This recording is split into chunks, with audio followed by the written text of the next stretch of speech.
Hello, this is lesson 8. And considering the complexity of these graphs, I really would suggest that you try most everything that gets done and assigned because the work is fairly involved. We're looking in this lesson at the manipulation of C and D, a little bit of a language change. We talk about horizontal phase shifts with the letter C, and vertical displacement with the letter D. So keep that in mind. I'll try to apply that right away.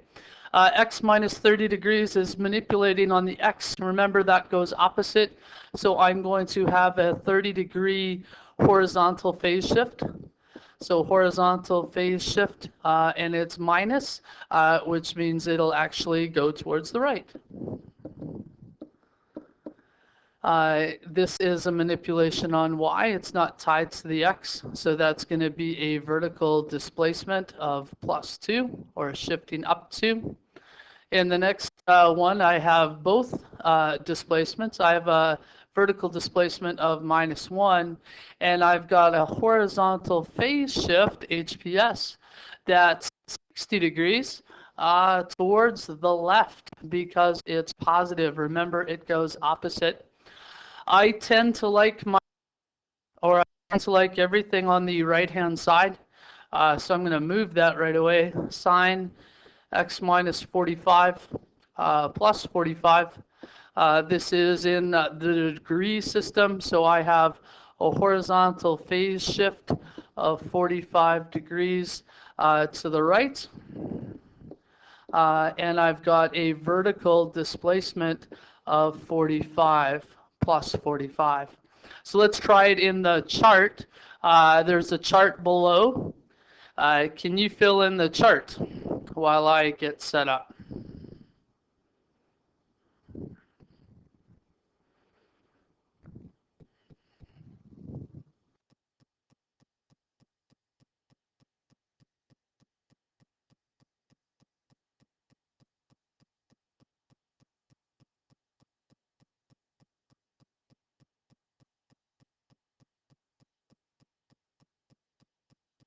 Hopefully you can understand my arrows and the blanks mean no effect. The cosine graph, I expect to observe the same conclusions, and we're going to go try some. So here we have a nice set of conclusions. As you get some experience, the policeman's words might be a little bit more appropriate and a little easier to summarize. But there's lots of information here. I'm not 100% sure that I remember or memorize everything. Many things I have to apply or draw. We've done a lot of work with sine and cosine, and you'll continue to see that. The tan graph can have the same manipulations, but there's no amplitude. We can have vertical stretches with A. We can have period adjustments with B. And we can have horizontal phase shifts and vertical displacements, the same as we have for sine and cosine graphs. So first, building sum, write it in the form indicated with sine and cosine respectively. So a cosine graph has a horizontal shift. So that's y equals, and my a values are 1, so 1 cosine 1, 75 to the right, so that means minus 75 degrees. It shifts oppositely. And a sine function would be y equals sine. My a value is 1, my b value is 1. I have a horizontal phase shift left in radians. So left means add x plus 3 pi over 5. And a vertical displacement of 4. So we get to practice identifying A, B, C, and D, and stating amplitude, period, horizontal shift, and vertical shift. So let's take a look at some examples. I'm going to pull out my values, A, B, C, D, as soon as I can slide it down. Taking a look, my amplitude is my A value, so my amplitude is 2. My period is 2 pi divided by my b value. So period is 2 pi over 3.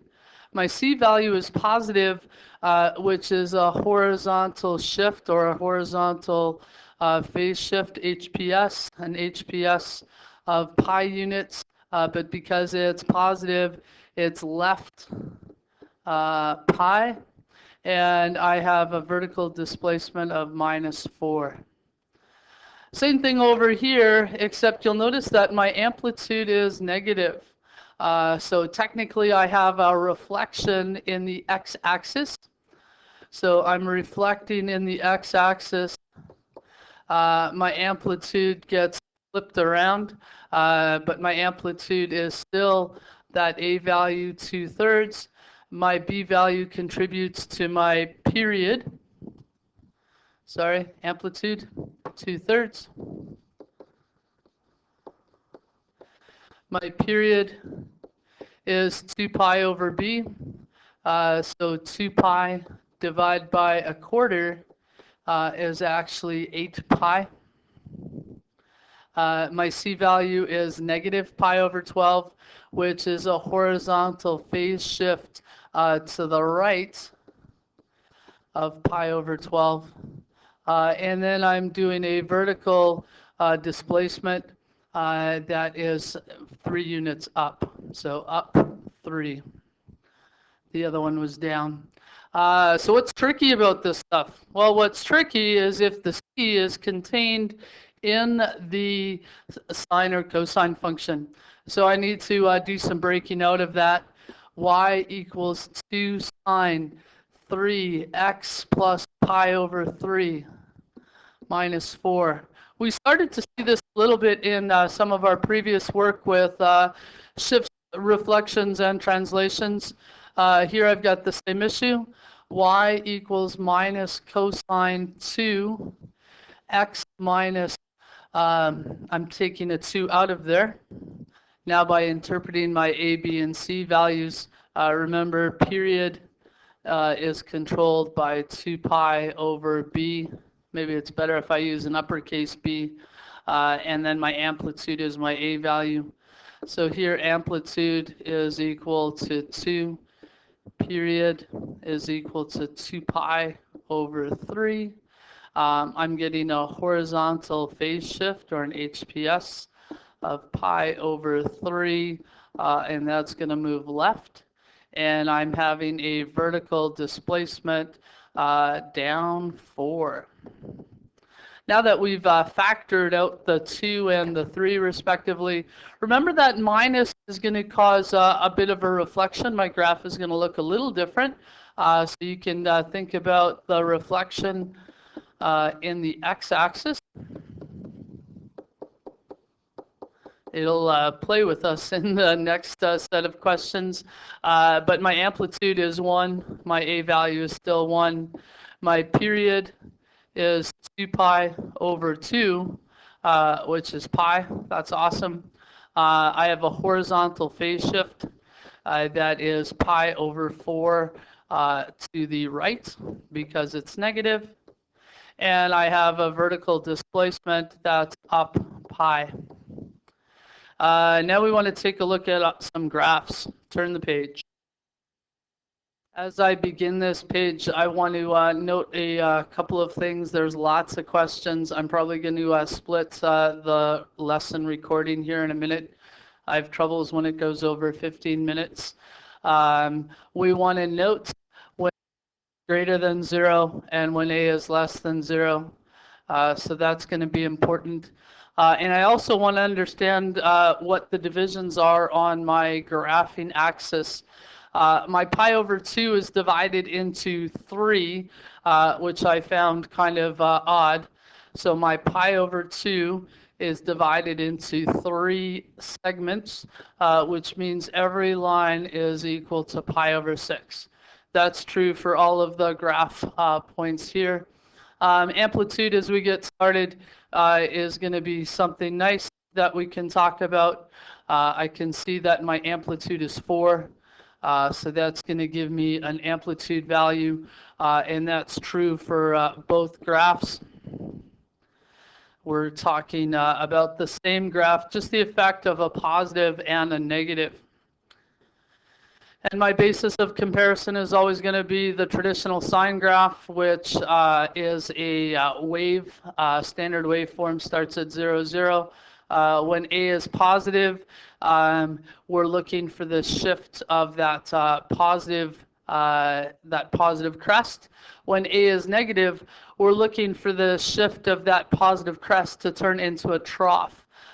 So that's what we want to compare to when A is negative. So when A is negative, So when A is negative, we're looking at the graph form being the mirror image or the reflection in the x-axis. So I'm going to pause my recording here so that I can do all this translations on one recording. One moment, please.